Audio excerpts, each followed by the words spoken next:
torch of freedom burn.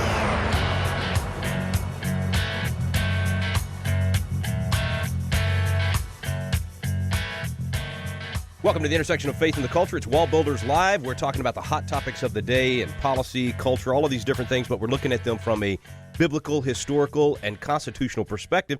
And a little bit different perspective on Fridays. It's called Good News Friday, so we're bringing you some of those good news stories that have not been covered by the major media. And frankly, most of the good news stories I hear from David and Tim, I hadn't heard about anywhere. So I'm really thankful for the research and getting the good news of the things that are working well across the country, because we always hear the negative. We know bad things are happening in D.C. and in some of our states, but there's also a lot of good things happening because of people of faith getting involved in the culture. So we're going to cover as many of those stories as we can today on Friday. As I said, we're here with David and Tim. That's David Barton and Tim Barton. David's America's premier historian and our founder at WallBuilders. Tim Barton's a national speaker and pastor and president of WallBuilders. And my name is Rick Green. I'm a former Texas legislator and America's Constitution coach. If you like the good news you hear today and you need even a little bit more, go to wallbuilderslive.com, jump into those archives. You can scroll back through the last few weeks and months and listen to more of the Friday programs, as well as the interviews and the Foundations of Freedom Thursday program. So there's a lot of great information for you there at the website, wallbuilderslive.com. That's also the place you can make a one-time or monthly contribution. We appreciate all of you across the country that have been doing that. Thanks for your support. David and Tim, let's jump in and get as much good news out there as we can today. David? Okay, Rick, I've got one that is a national story, and it deals with what we've been hearing about the Wuhan Lab. So we keep hearing now that, hey, maybe this COVID virus came out of a gain-of-function research that the U.S. funded at this lab in China. And when that story came out a year ago under Trump, everybody just dismissed it as being completely crazy, completely, stupid. And now suddenly it's got legs, which, by the way, can I make a comment here? I had a professor who told me back when I was in college, he said, listen, truth is always objective. And anytime you hear truth, you need to accept it, even if it comes from an enemy. I mean, I love the free market. I love America and our republic. So let's say a communist tells me that 2 + 2 = 4. Do I reject that just because he's a communist? No. I've got to love truth more than I love labels. But we're now to the point where, well, if Trump said it, there's no way it can be true. There's always an exception to the rule. And I think Trump is the exception. Of course not. No, but it's ridiculous. And yet that is exactly what people are saying. And even now, there are some people saying that you still can't give credit to this theory because this is what the Republicans want you to believe. This is still conspiracy theory because Republicans or because of Trump and et cetera, et cetera, et cetera. Even as evidence is coming out, there are still people wanting to reject this merely because of how they track back the origin of them first hearing about it was President Trump. Therefore, they don't want it. And Dad, you're right. This is something that certainly as people who want to be intellectually honest, as Christians, we want to pursue truth. We should care more about if something is accurate, factual, and true than who it was that actually said it. That's exactly right. And I just, this past week, read the longest article I have ever seen in a national major magazine. And normally a magazine article, Time or Newsweek or something, it's going to be 4, 5, 6 pages long. No. How about 20-plus pages on this one article? And here's the way the article starts. Here's what it says up top. It says, a months-long investigation, interviews with more than 40 people, and a review of hundreds of pages of U.S. government documents, including internal memos, meeting minutes, and email correspondence, found that conflicts of interest stemming in part from large government grants supporting controversial virology research hampered the U.S. investigation of COVID-19's origins at every step. In one State Department meeting, officials seeking to demand transparency from the Chinese government say they were explicitly told by government colleagues not to explore the Wuhan Institute of Virology's gain-of-function research because it would bring unwelcome attention to U.S. government funding of it. So here is this months-long research through government documents, and they said, hey, this thing in Wuhan is not only real, here's the documentation of how real it is. Now, here's the question. What periodical published this? Obviously, it was... I don't even know if periodical still existed, so you lost me. I'm reading this stuff online in my email, so I don't even know who still has a periodical. I think I get some hunting periodicals. I get some outdoor periodicals. I have no idea who's still doing periodicals. This is done by Vanity Fair. I'm proud of you for reading Vanity Fair, by the way. I didn't know that was your normal reading. It's interesting. Okay, Vanity Fair. It's 2021. Who are we to judge if you read Vanity Fair? That's fine. That's great. Vanity Fair may be further left than CNN and MSNBC and everybody we know that's on the left. These guys are so far on the left, it's unbelievable. And they're the ones breaking the story. They're the ones who actually did journalistic research. They're the ones who looked at the facts. I mean, this is just amazing to me that we actually have some genuine journalism that's occurred here. And it occurred from a group we would never expect it from. And granted, make fun of Vanity Fair. Who thought Vanity Fair would look into political issues like what's going on at the Wuhan Lab? That's not what I would pick them for. And then to come down concluding that it was absolutely a bad deal, that the virus came out of there and it was manufactured with U.S. help. That's amazing. Well, and this is something that I think certainly going forward, we will continue to hear information, and there will likely be more outlets coming out with information. Still, I think there's a lot of people who are scared to weigh or even talk about some of that evidence yet. And that, as you mentioned, our pursuit always should be what is true. And we want to go where truth leads us, even if it changes the perspective of what we thought was accurate. And in this pursuit of truth, one of the things that we have seen many states and state legislative bodies coming out now against things like critical race theory, and actually have a few articles. We might talk about some of that later. One of the things that Texas has done, and here's my first piece of good news, is Texas creates an 1836 project to teach patriotic education and Christian heritage here in Texas. And one of the things that, Dad, we've talked about before is we want to be careful that you don't start compartmentalizing education so much. You have to study this part or that part or this part or that part, that you lose the big picture story. You want to make sure you stay inside the big picture and don't lose probably and instead of saying that you have different kinds of American heroes, you have your Asian American heroes and your African American heroes and your Indian American heroes or whatever the case is. No, these are just American heroes. In the midst of recognizing that we don't want to compartmentalize too much, it's interesting to see that Texas recognizing some of this 1619 project, a critical race theory, that leaders in Texas came out and said, we want to go a different direction. And it's not to change the story or narrative of Texas, because Texas has a lot of really interesting history. If you go back to the origin of the Texas Rangers and some of the really great levels of brutality that was happening on these Texas plains, as actually at the time, Mexico was inviting people to come and live on these plains, and they were using oftentimes these families as kind of a buffer between some of the people of Mexico who lived closer down to Mexico City, and there was a buffer between them and some of the natives, and specifically the Comanches, who were a fierce warring tribe, and this is the birth of the Texas Rangers. When you start going through some of that history, what you discover is there certainly were some bad moments on both sides, and there's some complexity to Texas history. So not everything is good and fun and peachy and rosy. However, if you take an honest look at it, Texas does have, just like America, a very rich history, a lot of great heroes, a lot of people to be celebrated, whether it be a Sam Houston or Stephen F. Austin, some really remarkable people in Texas history. And so you had Governor Abbott signed House Bill 2497, and the acknowledgement was that they want Texans to know more about their history and heritage, because we are in a culture that is trying to erase and demonize so much of America, so much of American heritage, instead of recognizing that in history there's going to be good, bad, and ugly, because that's just the reality of humans. Humans have good, bad, and ugly moments.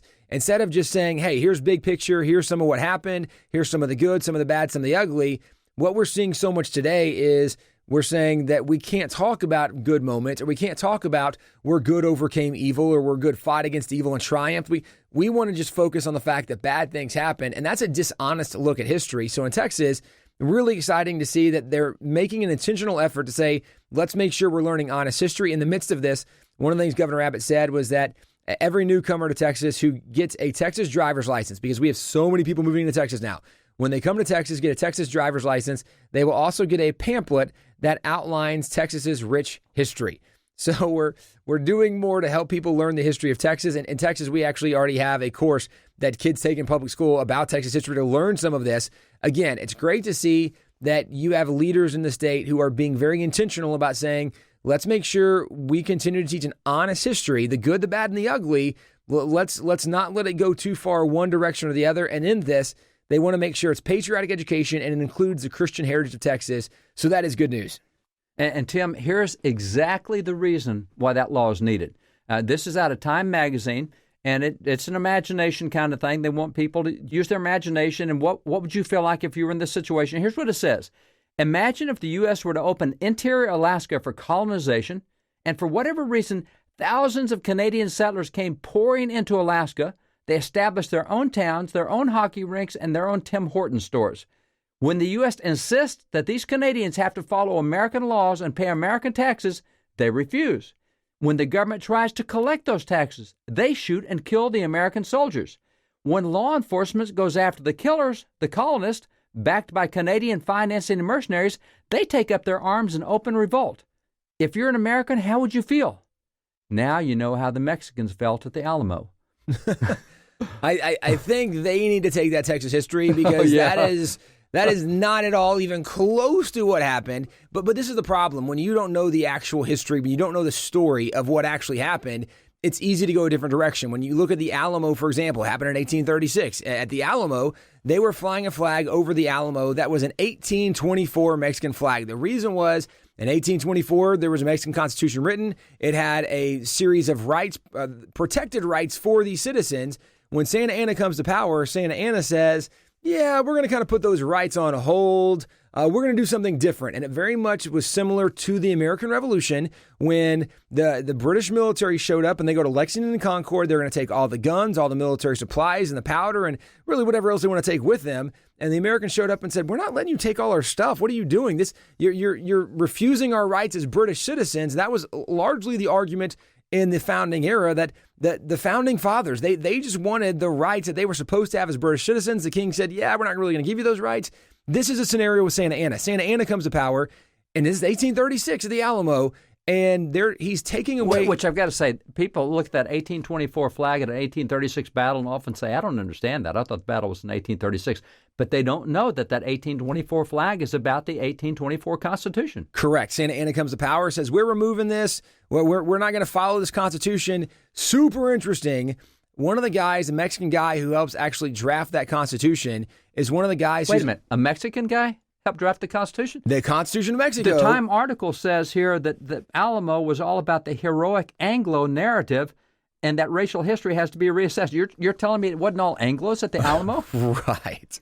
If you look at the history of the Alamo, there were a lot of Mexicans, and this is also what were considered Texicans at the Alamo. And looking at... That fought on the Texas side? Fought on the Texas side. The guy who actually helped write the Constitution of 1824 Constitution is fighting on the Texan side. He actually is fighting against Santa Anna because he recognized Santa Anna is taking away those rights. And even in the midst of this, Mexico had been inviting people again. They've been inviting people to come live and settle, and they were giving incentives for people to come and settle. They were giving tax incentives and economic incentives for people to come and settle in the state because they wanted a better balance and a cushion between them and some of the hostile natives being the Comanche. So there's so much more to this story than what is being told today about how Texas might have been stealing land from Mexico or whatever the case is. There's a lot more to this story that today, frankly, most people just don't know. And the narrative is being reshaped just like we've seen with the 1619 Project, with critical race theory being taught and promoted that is suggesting that America's evil, that America's bad, that all white people are bad,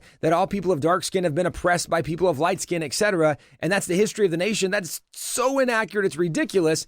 This is the same kind of narrative people are even saying about Texas, which again is why it's positive when Governor Abbott signs this bill into law saying that we are going to learn Texas history, all the Texas history. We're going to have patriotic history. We're going to learn about the Christian heritage, some positive elements that are going to make sure we include in there so that we're not just learning things that people are going to use to criticize, demean, and try to destroy Texas. So again, really good news, big picture with all that's going on. Quick break. We'll be right back with more good news. You're listening to WallBuilders Live.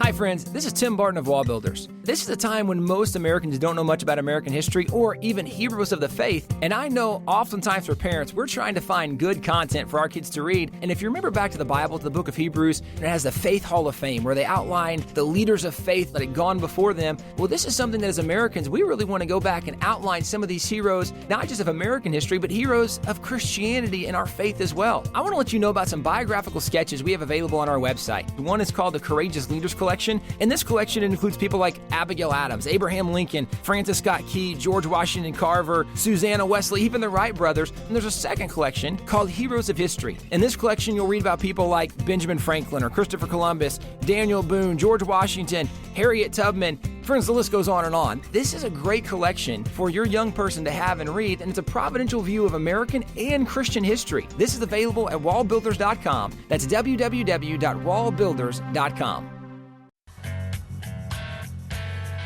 We're back here on WallBuilders Live. It's Good News Friday today. You'll notice we're taking fewer breaks this week in the program, getting more content in and sharing as much as possible with you. So let's get as many good news stories as we can for the rest of our program today, and I think David's next. Okay, Rick, I've got a story here on a World War II vet. I read this story, and of course, we love talking to military vets here, and every once in a while in the program, we'll have a military vet tell the story. And I was really intrigued with this story. It's a guy named Jack Herschel. He was in World War II, and in World War II, he was in the U.S. Army Air Corps, which is what it was before it became the Air Force, and after the war in 1947 or 8 there, but I think 47.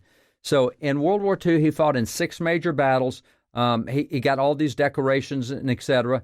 After that, he goes on, after the war, to start several successful businesses, and he goes on to be an instructor of military science at Texas A&M University.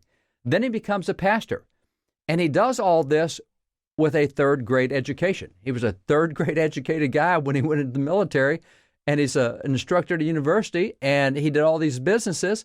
And what's cool about this is just about a month ago, he's 99, he finally got his high school diploma at the age of 99. So having done all this stuff in life as pastor, as everything else, I thought that was such a cool story that he still wants his high school diploma, and he got it at the age of 99. So this is a really fun story. This is also one of those things that's so interesting for us looking back in history and seeing how different the educational system was, because how in the world could a third grader or someone who drops out in third grade or only finishes third grade, how could they achieve that level of success? If you go back historically, you have guys like Benjamin Franklin, who was an elementary school dropout, and he achieved great things. But in earlier education, they were teaching students how to become lifelong learners. They were teaching them how to be critical thinkers, how to be problem solvers, how to be pursuers of truth. And if you learn some basics, even if you're only going through a couple years of schooling, when you're learning how to read, how to write, how to pursue truth, how to think for yourself, you really can go a long way in life. And this is a really fun example of someone who certainly has gone a long way in life. So along the good news stories, looking now at Florida, which is, unfortunately, as a Texan, it's one of my favorite places to look these days because Governor Ron DeSantis is doing amazing. And I say unfortunately as a Texan because generally speaking, Texas is the place in the U.S. I am the most proud of. However, when it comes to governors, it's hard to admit that Texas is beat by anybody in anything. You know, I mean, Governor Abbott has certainly not been great in a lot of moments in the midst of COVID. There were a lot of times he didn't really trust and respect the people to make good decisions with some of the mask mandates. Rick, you've talked about that many times. With all that being said, Governor Ron DeSantis has been very good at not only following the science, at trusting the people, giving them the information, et cetera, et cetera. One of the other things that Governor DeSantis did recently is that their Florida State School Board voted to ban the teaching of critical race theory. And Governor Ron DeSantis actually talked to the board as they were determining what they were going to do, and he encouraged what was going on. First of all, one of the really good things is this state school board did, in fact, ban critical race theory. That's really exciting news. Well, this is one of many states that now are moving that direction. I think Florida definitely is taking the lead on some of this. And there's opponents coming out saying, wait a second, if you can't teach all these negative things, it's because you're trying to whitewash and cover up and candy coat history, and you just need to let teachers speak the truth. Well, this is what a guy who is the president of the North Side Coalition of Jacksonville, his name is Ben Frazier, he came out and just said, this is terrible that you're not going to let the teacher tell all these things. Ironically, he said, we want teachers to speak the truth. This is why we are against critical race theory, because it is not telling the truth. It's not being honest about America.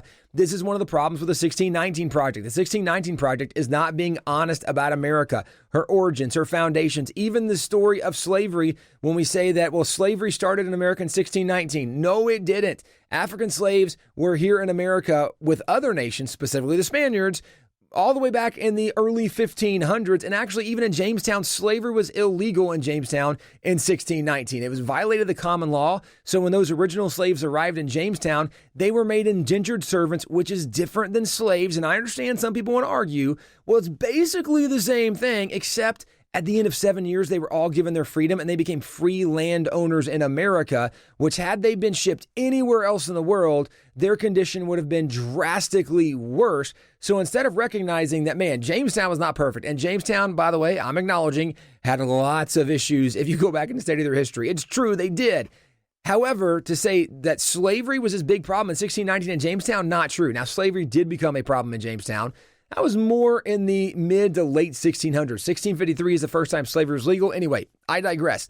The point is, if we were going to be honest and truthful, we would not be teaching critical race theory. And this is one of the things that Governor DeSantis said I thought was so great. He told the board, Florida's educational system exists to create opportunity for our children. Critical race theory teaches kids to hate our country and to hate each other. It is a state-sanctioned racism, and it has no place in Florida schools. Guys, I am so impressed that Governor Ron DeSantis has the moral clarity and the backbone, the courage to stand up and say what is absolutely true, but what is not largely accepted in much of the media and much of the woke circles today. But he's not backing down. I am very impressed, and I think this is really good news to see his leadership in Florida and to see the state board in Florida come out against critical race theory. Well, speaking of Florida, I'm going to pick up there with another story. Florida has just joined with Alaska to join 22 other states in a lawsuit against the Biden administration's decision to cancel the Keystone Pipeline. Now, the Keystone Pipeline was canceled way back, almost like week one of the Biden administration. So now we're into this thing like 5 or 6 months, and the people who've been running the Keystone Pipeline have pulled out and taken their stuff out because it just doesn't look like it's going to get done in the Biden administration. So they've kind of folded up all the tools and moved out of there. But what I find really intriguing is why these 24 states are going after the Biden administration. This is one of the many executive orders he issued at the time. And we talked at the time that a lot of his executive orders were more like federal laws. It's okay to have executive orders. Presidents have done that if it's only directing your agencies under your control. But when you start making policy and when you start telling everybody what to do, the legislature, et cetera, you got real problems. That's a wrong executive order. And that's what's the basis of this lawsuit. As a matter of fact, the Montana Attorney General, I love his statement here. He said, the Constitution is clear that presidents do not have the power to regulate foreign and interstate commerce or to unilaterally undo an act of Congress. Yes, sir, that's exactly right. And that's the problem. Biden undid an act of Congress, and he started unilaterally regulating interstate commerce. That's a power given to Congress. Both of those are congressional powers. They're not presidential powers, and the president can't veto a law after it's already passed and become law. You can't do that. So it's really good at this point to see 24 states step up and say, no, you have done an unconstitutional act here. It's not just about energy and whether we want energy independence. This is about the Constitution, and that's a really healthy trend to see. All right, guys, well, I'm going to try to squeeze in one more piece of good news, and this one's coming from somewhere I was not expecting to see good news from, frankly. It's something connected to the Biden administration, and it's actually from the Pentagon.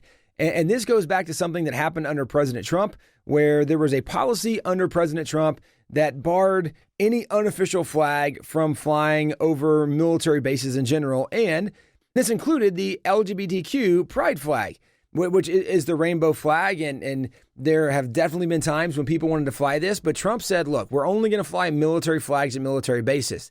Part of the reason people argue that maybe Trump did that was it actually limited the Confederate flag from being able to fly, but it also eliminated, again, anything that wasn't military. So even sports teams' flags were not able to fly there anymore. Here's what was super surprising. When Biden took over, we really would have expected to see so many of these Trump policies reversed. Well, even going back to that, Trump is the one who reversed the Obama-era policies that allowed those flags to be flown.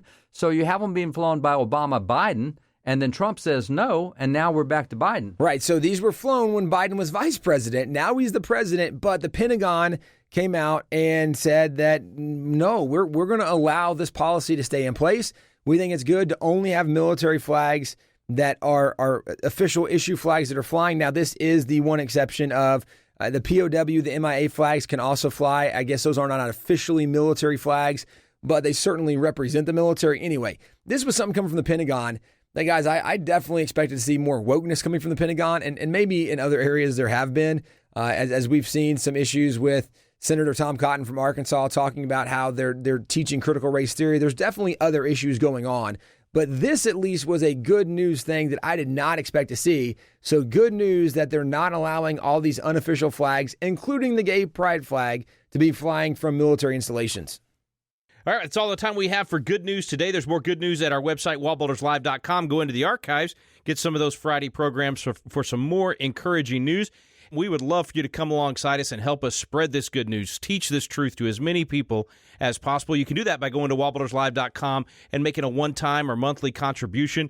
It goes a long way to reaching more people. And the more people we reach, the more we equip them, inspire them, give them this good news, and also give them the equipping they need to make a difference in their communities. Yeah, and we would encourage everybody who's listening right now that you start praying for organizations who are doing things to engage in culture, who are helping equip you to stand up and do what God's called you to do. And then we probably are not the only organization that you listen to that maybe encourages you or strengthens you, but we would ask that you would pray. And this is a time that we really need to come alongside those organizations and start supporting them, standing with them, just knowing the battles that we are dealing with in culture, knowing where big tech is, knowing some of the cancellations we are already seeing. We want to make sure that we do a good job supporting those organizations. And if in the midst of your prayer, God leads you to want to give to WallBuilders Live, we would certainly welcome that. And we are very grateful for all of those who already do give and support us. We have some very fun stories and testimonies of actually some young kids who have sent in some money to us recently. Some really cool things, but definitely we would appreciate any support to WallBuilders Live. You can do it at wallbuilderslive.com. Thanks so much for listening today. You've been listening to WallBuilders Live. We stand under